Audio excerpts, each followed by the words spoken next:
Let's pray and then we'll get started. Thank you, Father, for this time we can gather together to learn from your word. I know, Father, that these issues about worldviews it deals with a lot of philosophy as well, and so it's sometimes difficult for our minds to understand it all. But I pray that you would teach us, you would help us to understand, and that our time would be profitable. We pray in Jesus' name. Amen.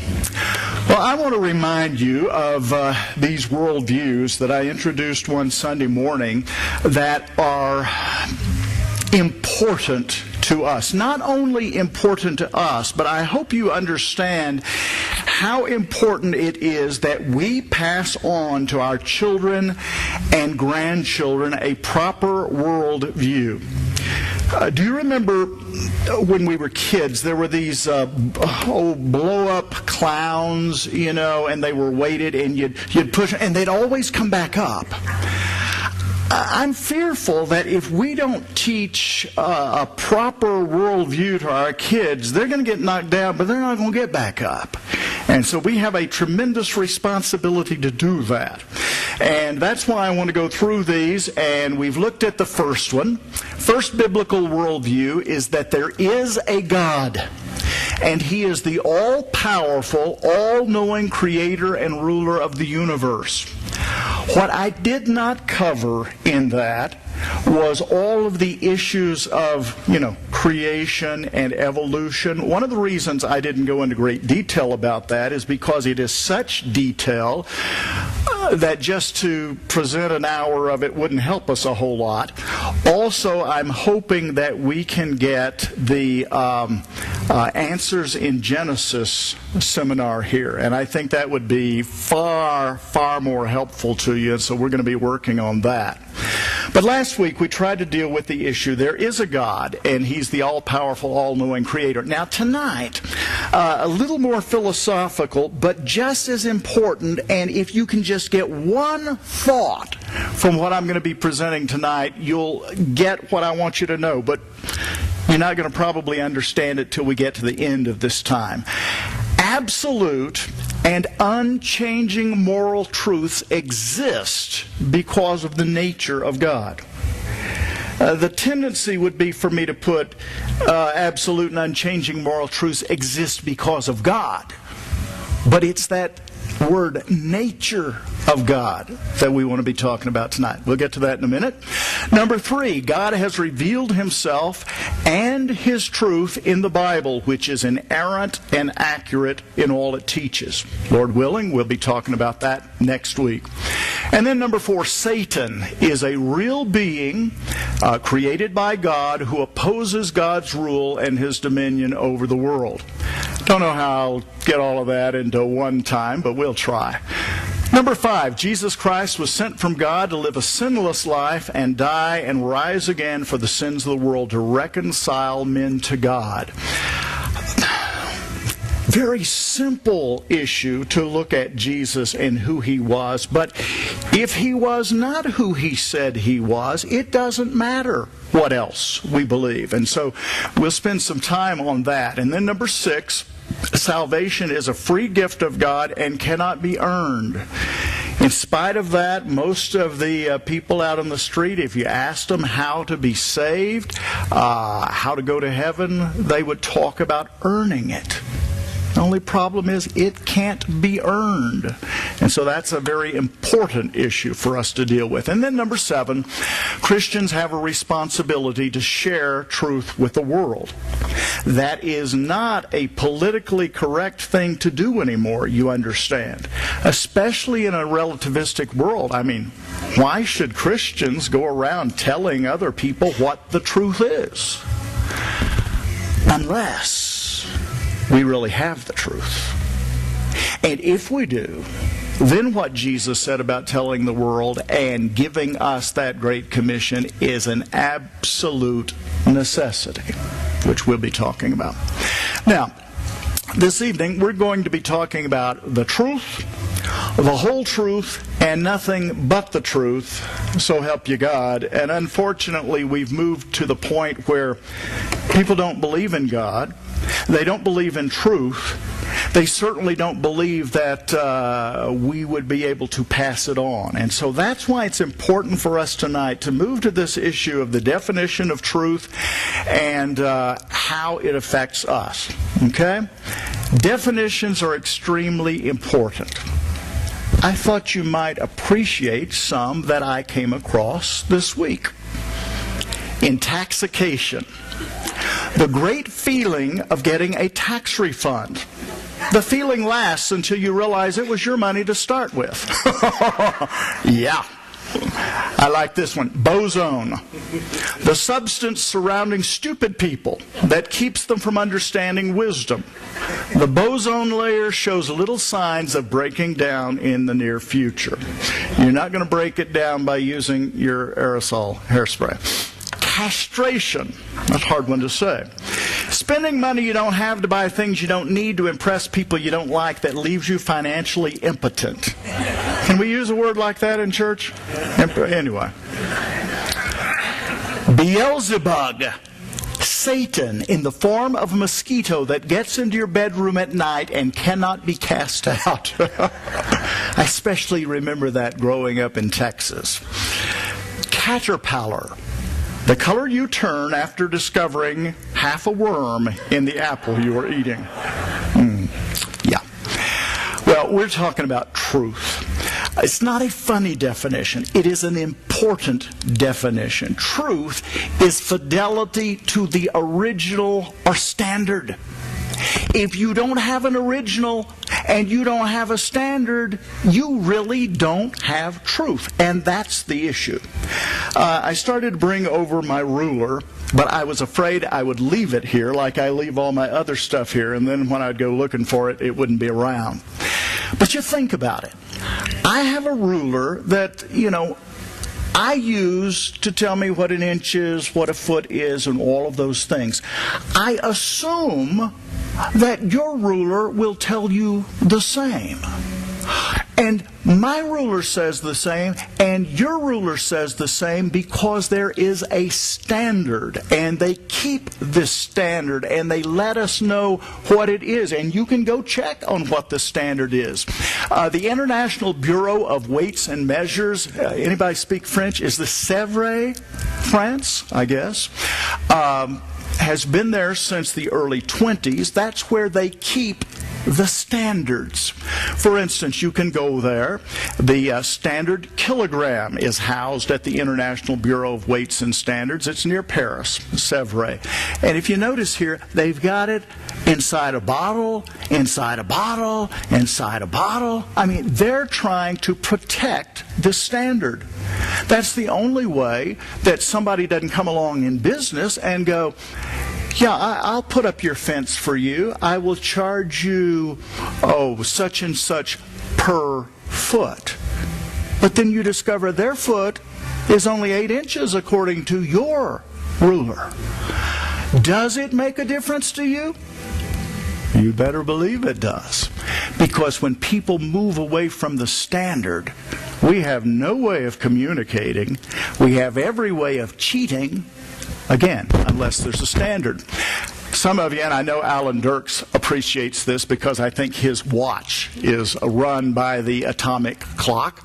The NIST F1 atomic clock located in Boulder, Colorado is accurate to within 1 second every 30 million years. Who stayed around to time that? I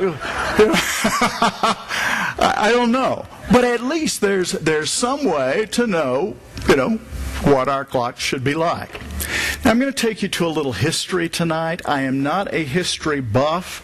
I went through world history like you did, but there are some things I want you to understand about history in this issue of truth. Since the Renaissance, excuse me a minute, there has been a shift in man's understanding of the standard of truth. Let me take you through some of these periods of time. Now, by the way, whatever dates you may have learned for these particular periods of time, they are a little loose, and so my dates may not be what you learned. But we're going to look, first of all, at the Middle Ages. Then Then that was basically the 5th through the 16th century. Then came this period of the Renaissance. We have some fantastic discoveries and fantastic showings of human ability during the Renaissance, 1450 to about 1600. Following that was the age of the Enlightenment, or sorry about those white letters, I can't see them either. The Enlightenment from the 1600s to the 1700s. I think it's a wrong term for the period of time. We'll talk about it in a moment. Then the Industrial Revolution. I heard Glenn Beck even talking about that tonight. How we got into the Industrial Revolution and now we think, man, we can do anything. Well, after the Industrial Revolution, came all this computer revolution, and man, we're learning and doing more and more every year. Back in the 1700s and the 1800s, they thought they were hot snot because they could make a turbine go around, and that made them feel really, like the little engine that could. And we'll see how it changed our whole thinking. From the Industrial Revolution, Darwinism in 1859 with the publishing of The Origin of the Species. It is not just science. In fact, it's not good science. But it is a whole philosophical approach to life that is affecting us even today. Now, let's go back. Prior to the shift of the thinking in the Renaissance, truth was usually considered as objective and outside of man. I remember sitting in college classes and my prof, especially in psychology, would mention objective truth and subjective truth. I had no idea what he was talking about. So maybe there's a chance that some of you don't either. Objective truth is that which is according to the standard, that which you can prove, that which is factual. Subjective proof is what I feel, what is true to me. It's subject to my feelings. So what I'm saying here is, prior to the Renaissance, people basically believed that truth was a standard. Truth was something you could go back to. Man, have we moved from that. We'll go to the Renaissance in a moment. This is from Josh McDowell's book, Right versus Wrong. There had been a showing of Schindler's List over in the LA area, and the kids in the group were all laughing about it. Now, that became a big news story back in this time. I would suggest to you the kids were not laughing at the movie as much as what I've discovered with teenagers is if something is too emotional for them, they laugh because they don't feel like they can cry. So the whole news story aside, he is talking with the head, the superintendent of education after this. He says, I've got a question for you. Would the educational system teach students that the Holocaust was wrong? The superintendent of education indicated that it would. And so I asked him, what would you say about why it was wrong? We would say it was wrong, he answered, because there are certain things that are true to all of us, and one is that you shouldn't kill. Are you saying that there is a universal moral absolute? Oh no, he said. Well, then what you're saying, I continued, is that you and certain other educators have decided that it's wrong to kill. What would you say to an individual who disagrees with you? I went on quickly to explain. You see, Dottie, my wife, recently returned from a trip to China. She was assigned a loyal Communist Party member as a guide. She, apart from the rest of her group, asked her guide about the student protests in Tiananmen Square. The communist guide finally admitted after much prodding that many people had died in the 1989 uprising. Dottie asked, "Don't you think that's wrong?" His answer was, "No. So what if a few thousand people die? We have hundreds of millions of people, so what's the big deal?" With that story as a background, I asked the superintendent, how could you tell that man that killing is wrong? Because it is, he answered. But wait a minute, I pressed. Many Americans advocate cultural relativism. In other words, they think that each culture determines what is right and wrong.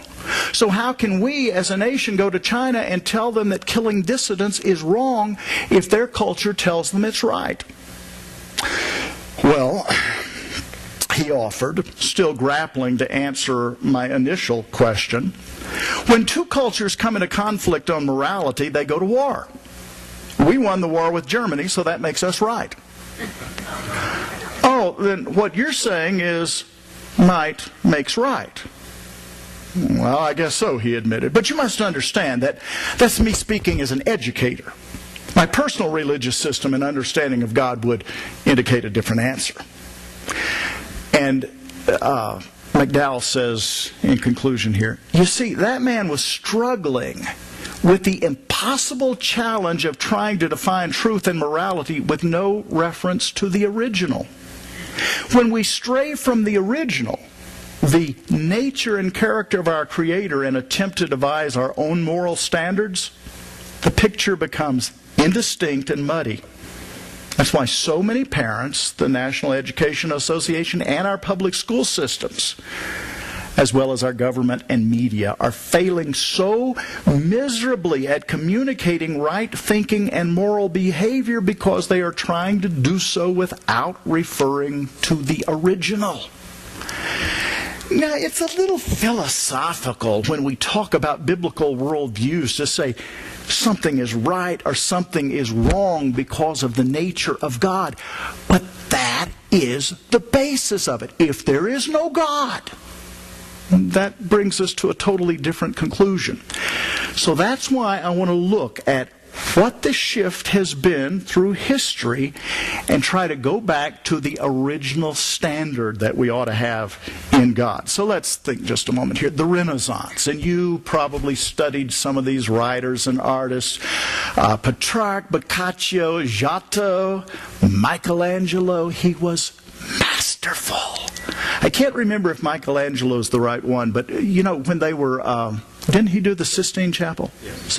Okay, they were looking for a painter, and these painters had to apply, so to speak. All Michelangelo did was took and put his paintbrush in and drew a perfect circle. He got the job. See, because there was such perfection in what he did. And you look at his stuff, you got to admit, great stuff. And Da Vinci, not only art, but science and thinking and all of these things. See, these guys headed up a time of extraordinary human accomplishments and understanding. To be called a Renaissance man is to be called being able to do lots of different things. And they really pushed the envelope with some of these things in the Renaissance. And in and of itself, that's good. Here's the problem. There was a subtle shift beginning to take place at that point in history. It was not only a subtle shift, but you can see it reflected in the art. I used to be at Arizona College of the Bible, and they taught a class there on the philosophy of art. Boring.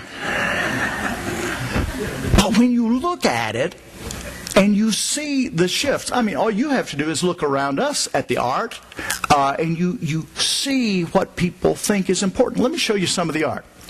Okay, here's some medieval art. I'll give you another picture here. What would you say about their art? It was pretty. No. There's more than that. What would you say about it? I've just given you a couple. Based on their belief. It was very Christian-oriented, belief-oriented, religious-oriented, at least. Now, at the time, of course, the Catholic Church was in great control, and people were paid to do this great art. But nevertheless, you began to see a shift when you get into Renaissance art. What do you notice here? Man, I couldn't show you all the pictures. because there were a whole lot of ones that wouldn't go over too well in church.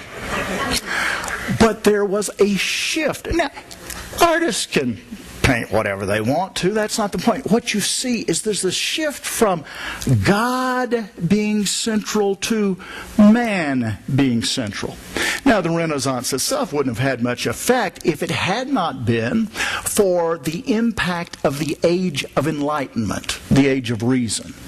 Let me just mention a couple of guys here that you may remember their names, whether you remember anything they ever talked about. One was Voltaire, the other was Descartes. Voltaire, well, let me go on. Human reasoning became a lot more important with these guys than divine reasoning. Let's go back to Voltaire. He's also known as François Maria Rouet. I see why he changed his name. As a guy, I wouldn't want to be called Marie. So he changed his name to Voltaire, or somebody did along the way. Notice some of the things he said. Man is free at the moment he wishes to be. Man is free at the moment he wishes to be. Well, that's not a bad statement. That's a pretty good statement. But then you begin to say, well, what do you need to be free from? You go on. I love this one. 100 years from my day, there will not be a Bible in the earth except one that is looked upon by an antiquarian curiosity seeker. Interesting fact. 100 years after he said this, they were printing Bibles at his house. He was dead, but they were printing Bibles. It was just a move in thought to, we don't need this God stuff. We can do it on our own. Then there's René Descartes. He said such things as, dubito ergo cogito, cogito ergo sum. That's pretty deep stuff. Unless you say debito ergo cogito.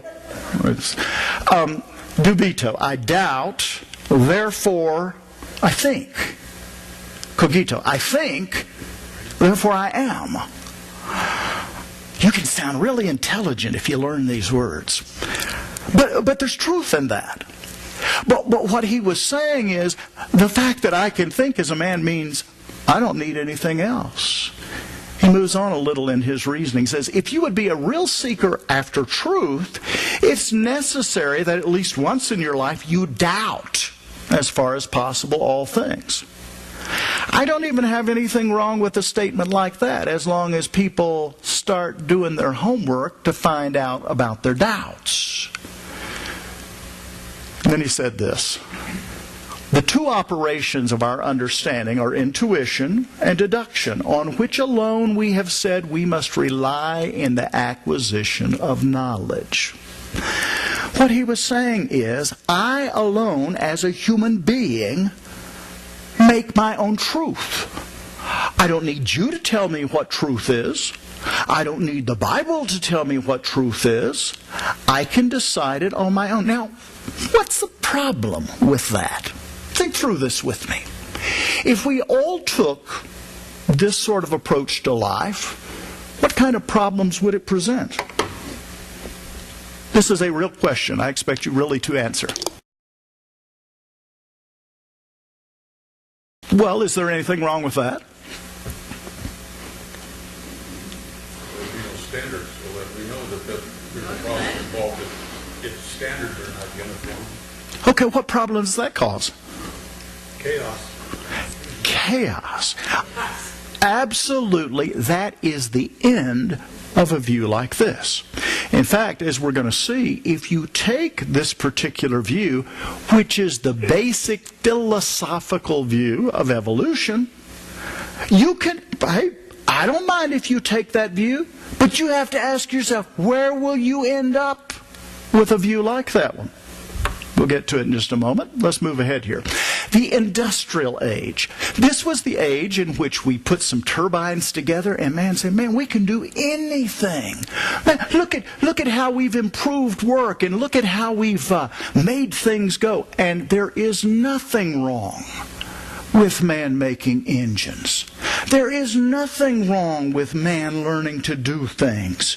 The only problem is it made mankind say, we don't need anybody else. Man, we can figure all this out for ourselves. Yeah, right. 1859. Book was published. Wasn't so big back then as much as it has been big in history in changing the world. It was The Origin of the Species by Charles Darwin. Now, again, scientific issues aside and observations aside, Charles Darwin, I think, made some wrong observations. He made some pretty good ones, too. But it's the philosophical issue that has ruined us with Charles Darwin.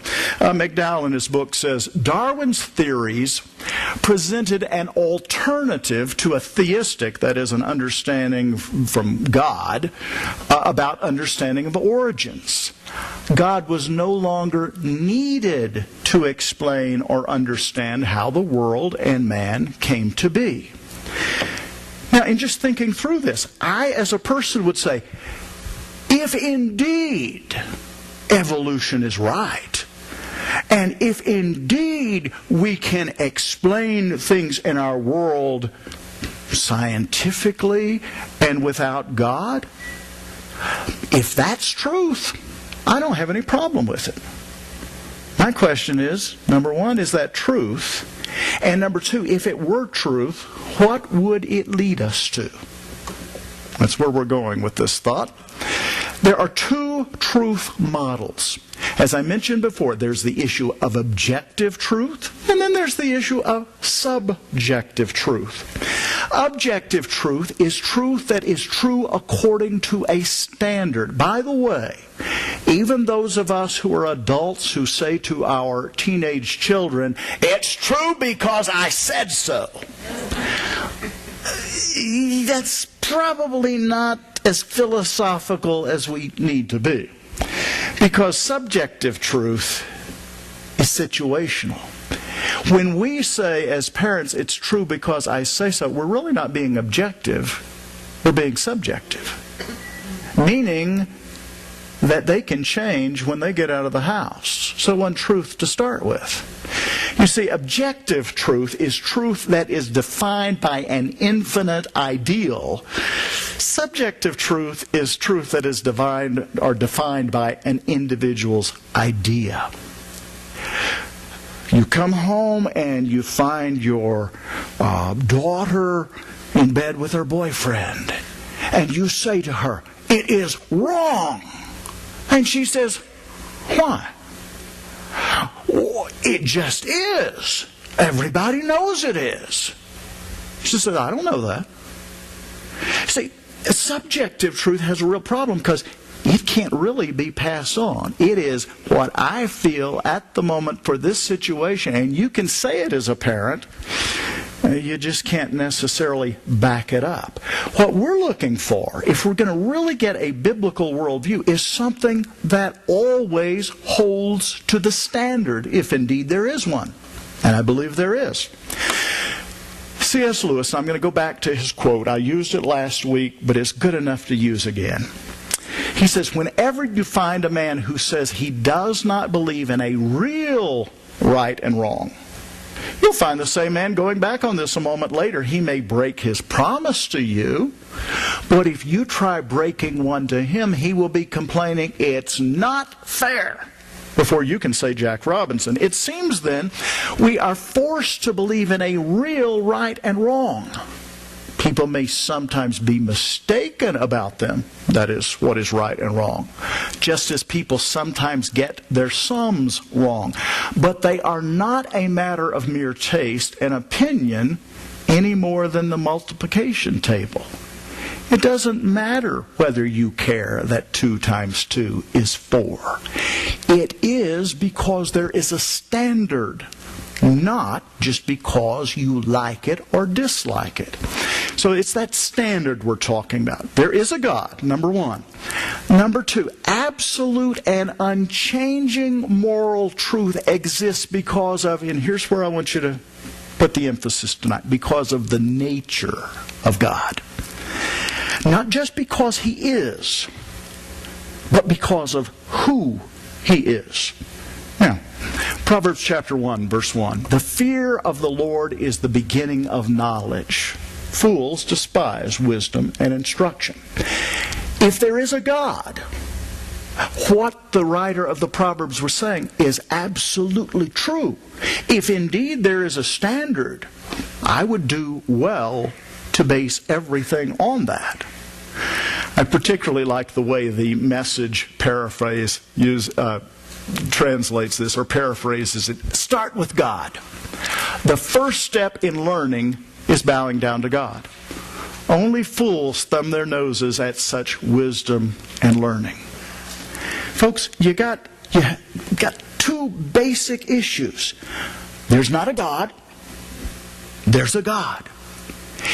If there's a God and there's right and wrong, how do we come up with this issue of what is right and wrong, what is true and what is not? Somebody might say, well, why should God be able to decide what truth is? I'm going to put that one out to you. I've got two possibilities. Let me put the question out to you first, though. Why should God be able to decide what truth is? Because He's God. Okay, that's good. Now, let me ask you this. So He's the one that made everything, and He can decide the rules. Okay, so He can decide the rules. Isn't that might makes right? We don't know. Okay. But it's a good answer. That's one of the possibilities we're going to talk about. Well, yeah. He's the sovereign ruler. He is the sovereign ruler. But again, that's might makes right. Now, if might makes right is right, I don't have any problem with that. But it seems to me that is a subjective answer rather than an objective answer. Let me show you what I mean. Since this one comes up twice here, two possible answers. Number one, what we're saying, power. God is the sovereign ruler, so He has the power to say, this is right and this is wrong. Okay, in and of itself, I don't have any problem with that. But that is a subjective truth. That more is so the picture that the Muslims have of Allah. You know what Muslims say about our God? Your Christian God is limited. He can't do everything. Now, is that true? Yes, it is. God cannot do everything. Our Christian God cannot do everything. What can't He do? He can't lie. Well, He's not God if He can't lie. See, the Muslim God can lie. Allah can do whatever He wants to do. Our God is limited by who He is. He's limited by His nature. Now, you may not like that, but that's the way God describes Himself. And so, if you're going to say that right is right and wrong is wrong because God has the power to whip you if you don't do it, that's fine. But truth is deeper than that, I would submit to you. Number two, God is not a God who, like Allah, gets mad and upset and destroys everything. If He did, think of where you and I would be a sea slug most of the 60 years of my life if God judged me every time I did it. Because, let's face it doesn't matter what we seem to do, we mess up royally.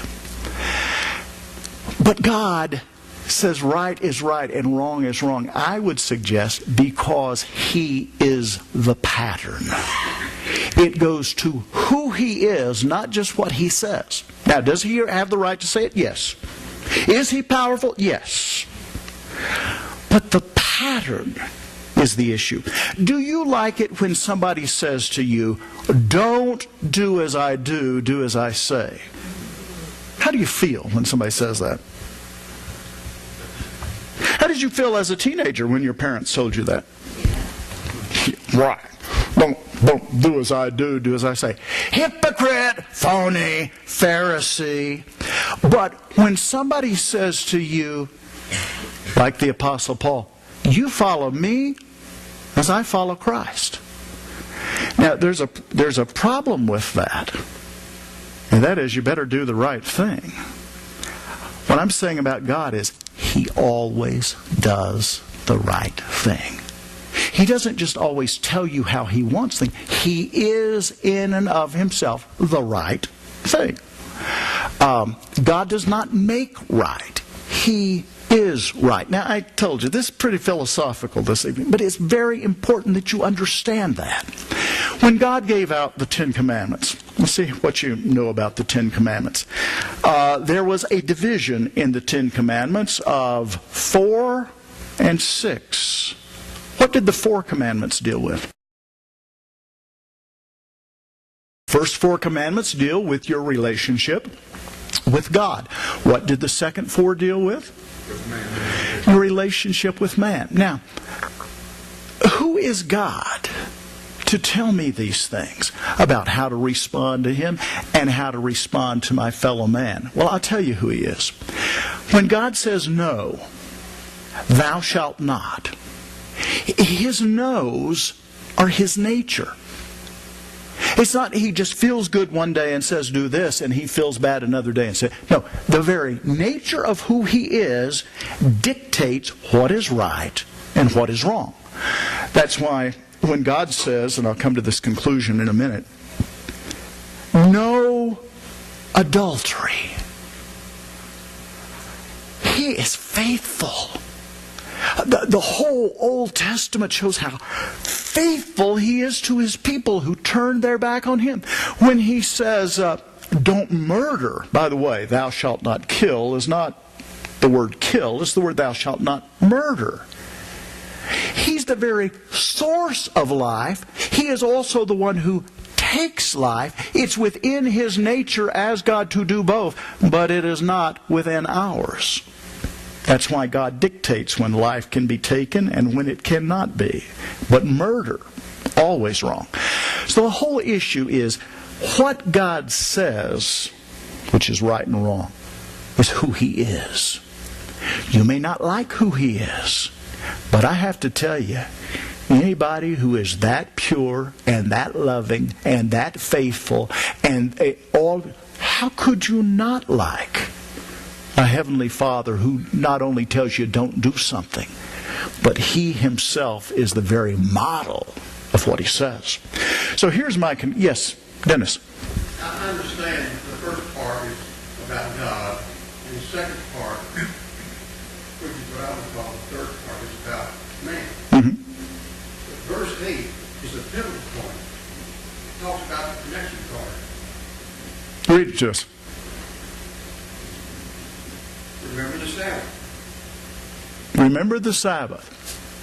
Okay, tell me how that's pivotal. Well, it's the connection card. Never mind. I'm missing this somehow. Am I getting a serious point here or a joke? I can't tell. I am so sorry. It's the distance here. I just really... Conclusion number 1. No God, no truth. Think about it. If there is no God, there really is no truth. Because there's no standard. You can't tell an inch from a kilometer. You can't tell a centimeter from a meter. No standard, you have no truth. But here's the issue. If you know God, you know truth. You may not know all of it, but you know where truth starts, and you know what His Word says. It's a light under a lamp under your feet, and a light under your path. You have direction. I would submit to you that when God gives us His direction, His way ought to always work. Should it not? If He knows the right way, if He shows the right way, if He goes the right way, because He is, His way ought to always work. It doesn't work just because He tells us to do it. It works because that is the essence of who He is in truth. Now, my second conclusion would be this. If this is true, If it is true that there is no God, then you have to also admit, if you take that view, there is no truth. Even atheists today realize that for the last 100 years or so, they've been really rejected because people say you have no moral standard. And now they're trying to come back around and say, yes, we do have a moral standard. It's us. We ought to do what is right. How do you know what that is? That's where they're having a tough time. I don't know if you saw all the things they were putting out at Christmas time. It was not season's greetings. It was reason's greetings. Because they think man's reasoning is enough. No. If there is no God, then there is no standard, meaning there is no truth. Now, if there is no truth, and evolution is true, that we're just getting better and better and better, what is the basic tenet of evolution? It is the survival of the fittest, which leads us to might makes right. Now, if you believe in evolution, and if you're going to say there is no standard and this is where we were going, I would suggest to you, you get a bigger gun. You go out and take the Charles Atlas, because the toughest guy wins. Now, our world tends to think that anyway. But still within this truth scenario, which they call truth, you come up to something that destroys us, not helps us. Let me tell you where I think a hypocrisy of evolution comes. I was down at Big O Tire Company, and there's a big wanted dead, not alive poster. And it's for this little yellow thistle we have in town that they always come to our church and say, oh, dig this up, dig this. Now, wait a minute. Why? If it's doing so well, and we take a conclusion that it's the survival of the fittest, why shouldn't we let it? Well, it hurts the horses. That's because the horses are weak. The thistle is surviving. See, we were very hypocritical with this whole thing of survival of the fittest, and it doesn't work. The fit does not always survive, as history has shown us. God is the essence of truth. He tells us how to go. It not only makes life better for us now, but if indeed His Word is true, which I believe it is and has every reason to be trusted, this is not all there is. Evolution gives no hope. Christ gives hope. That's why we go back to the very issue that Pascal, you remember I quoted him last week, and some of you didn't understand what he said, but it's basically this. If I trust in God, I'll take it further. If I trust in God, and then through Him, His Son Jesus Christ, who died for me and rose again, if I trust in Him and get salvation that way, and I'm right, good, I get heaven. If I'm wrong, no difference, I die. If you believe in evolution and you're right, you live this life, but you don't have one after this. You don't lose anything by believing in God, who gives evidence of who He is and what He's doing, and has a way that lights the path for mankind.